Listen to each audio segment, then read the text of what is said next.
دستور تب اسلات رو میزنم، این خط رو انتخاب میکنم، اینجا این سطح رو انتخاب میکنم، اوکی رو بزنم، میبینید که کار رو انجامش نمیده، میگه که اینجا چیزی که انتخاب کردی امکانش وجود نداره. من اینو میام میذارم مثلا روی 3 تا، به این شکل برای من با شماتیک نشونش میده. دقت بکنید توی شیت متال وقتی شما خط رو انتخاب میکنید هوشمند تشخیص میده چه اتفاقی بیفته. تو اون پارت قرمزه میبینید که این اتفاق نخواهد افتاد. حواستون به این ریزه‌کاریش باشه.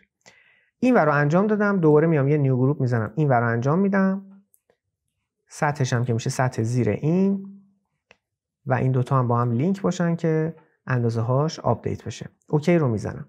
این یکی از بزرگترین اشتباهاتیه که بچه‌ها توی فرآیندهای طراحی قطعات شیت متال انجام میدن.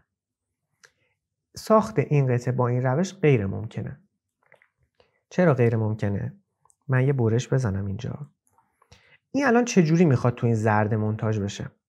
امکانش وجود نداره. چرا وجود نداره؟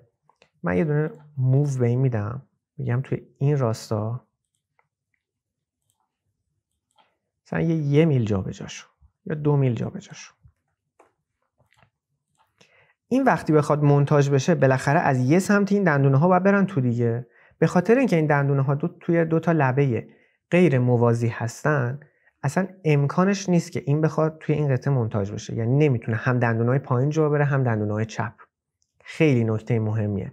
حواستون باشه به هیچ وجه همچین سوتی ندید. اگر قرار باشه همچین اتفاقی بیفته، یک سمت دندونه هاش باید به اندازه ضخامت درازتر باشه. یعنی شما در نهایتش اینجا مثلا یه دونه چاکه، حالا این قطعه الان مثلا 3 میله، باید یه چاک 3 میلی ببینید که این اول تو یه دندونه فرو بره، بعد به اندازه ضخامت جابجا بشه بره سر جاش. در نتیجه خیلی نکته مهمیه. همچین چیزی رو هیچ وقت انجام ندید توی کاراتون، خیلی سوتی بزرگیه. حالا من اینو برش میگردونم، بریم سراغ قطعه قرمز رنگ. این یکی با باس اکسترود درست شده، یعنی دستور